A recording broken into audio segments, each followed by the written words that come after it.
Buenos días.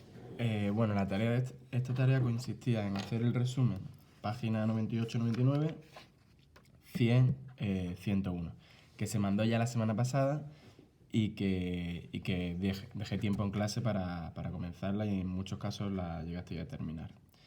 Vale, importante en el resumen un poco más lógico, lo que siempre digo en clase, incluir las definiciones, ¿vale? De electrónica, material semiconductor, etcétera, los cuadros, si hay algún cuadro interesante, gráficos si son interesantes, en este caso el gráfico muestra tipo de corriente alterna o corriente continua, etcétera, ¿vale? Igual que siempre. Y en cuanto a los ejercicios, acordaros, hay que copiar los enunciados completos, etcétera. Vale, vamos a empezar corrigiendo. La 1, ¿qué es la electrónica? Pues si nos vamos a la 98, la electrónica, rama de la física que se ocupa en el control del movimiento de los electrones en los materiales semiconductores. ¿Qué es lo más importante? El control. La electrónica es la ciencia o la rama de la física que estudia cómo se mueven, cómo se controlan los electrones y cómo se mueven, ¿vale? En unos materiales especiales que se llaman semiconductores, que son materiales que conducen la electricidad, pero solo lo hacen en unas condiciones concretas. ¿Y en qué dos ramas se divide? Pues se divide en dos ramas. En la analógica, que es la que estudia los sistemas en los que las variables pueden tomar todos los valores en el tiempo. Os dije un truco que era el controlador del volumen, donde tenemos una ruletita y esa ruletita pues nosotros podemos jugar con el volumen con infinitas posiciones. Todo depende de la precisión que tengamos con la mano. Y luego tendremos la otra rama, que es la digital, que estudia los sistemas en los que la información está codificada en valores discretos, que sería el controlador de volumen actual, del móvil o de la tele, que yo voy poniendo el volumen y tengo la posición 1, la 2, la 3, la 5 o de ahí hasta el 20, pues tengo de 1 a 20 o de 1 a 30 según esté programado, ¿vale? La 1. Luego la actividad 2. La actividad 2 dice, ¿qué aplicaciones tiene en la vida cotidiana la electricidad frente a la electrónica? Si nos vamos aquí al circuito eléctrico, pues la electricidad sirve para el aprovechamiento de la energía eléctrica en distintas formas de energía, ya sea en forma de luz, una lámpara, etcétera, ya sea en forma de calor, una estufa, un radiador, un secador de pelo, un horno, ya sea en forma de sonido, mediante una sirena o lo que sea, y ya sea en movimiento, como puede ser un motor. Ese motor se puede meter en cualquier objeto, ya sea un motor para un coche, un motor de un ventilador, del secador de pelo. El secador de pelo ya jugaría dos cosas. Tendríamos energía de calor, el secador de pelo, una pequeña resistencia, energía de calor, y energía de movimiento con un pequeño ventilador, ¿vale? Frente a la electrónica, ¿qué aplicaciones tiene la electrónica? Pues la electrónica tiene aplicaciones de control y distribución de información. ¿Cuáles? Principalmente la informática. Pero la informática no penséis solo en los ordenadores.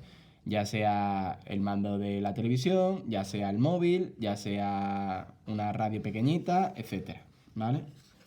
Vale, las actividades 1 y 2. Ahora pasamos a las actividades 3 y 4. Nos dice lo siguiente, nos dice, haz una lista de 10 aparatos que funcionen con electricidad.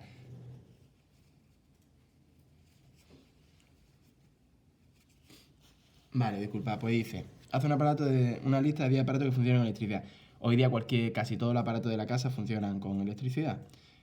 Pues ya sea un horno, ya sea una vitrocerámica, ya sea el secador de pelo, ya sea la tele, la radio, el ordenador, el móvil, etcétera. Y ahora esos aparatos distínguelos si son corriente continua o corriente alterna.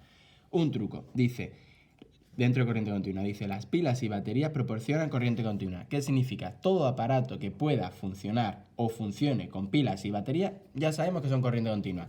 El mando, el móvil, el portátil, etcétera.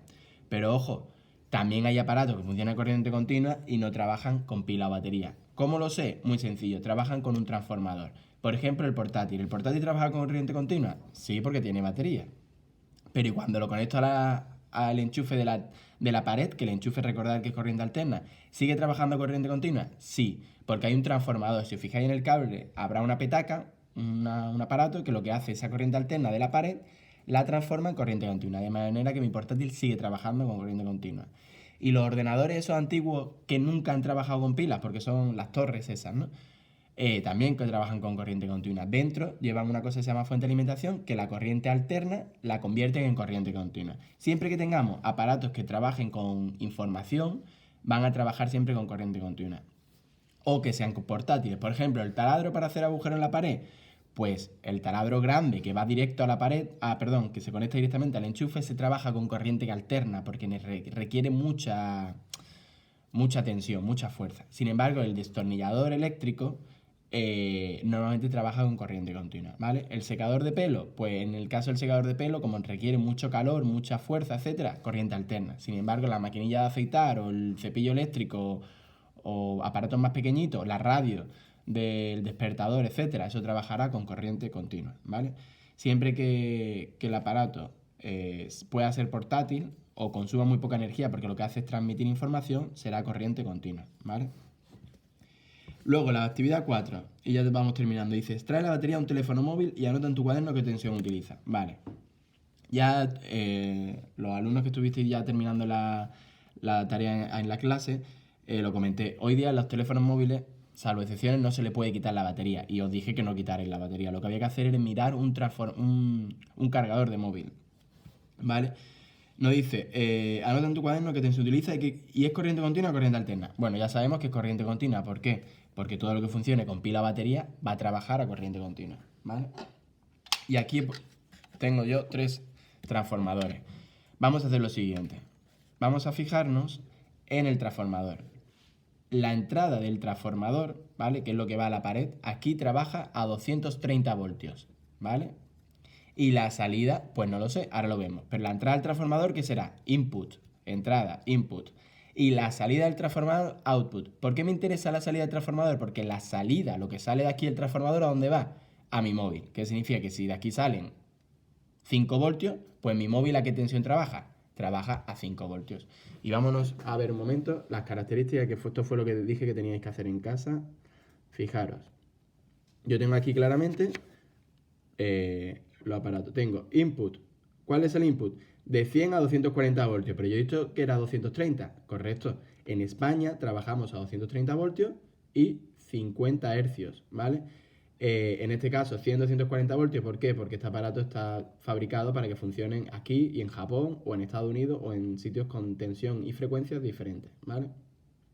El output, ¿qué es lo que me interesa? Output, 5 voltios. ¿Qué significa? Mi aparato trabaja a 5 voltios. Y además me dice otra cosa, me dice que este transformador transmite una corriente de 1,55 amperios. Es decir, este transformador, entre comillas, no es muy rápido cargando, ¿vale? Otro modelo de transformador, igual, USB, ¿vale? Aquí tenemos las características y tenemos lo mismo. Input, lo mismo, 100, 240 voltios, en nuestro caso serían 230, que está dentro.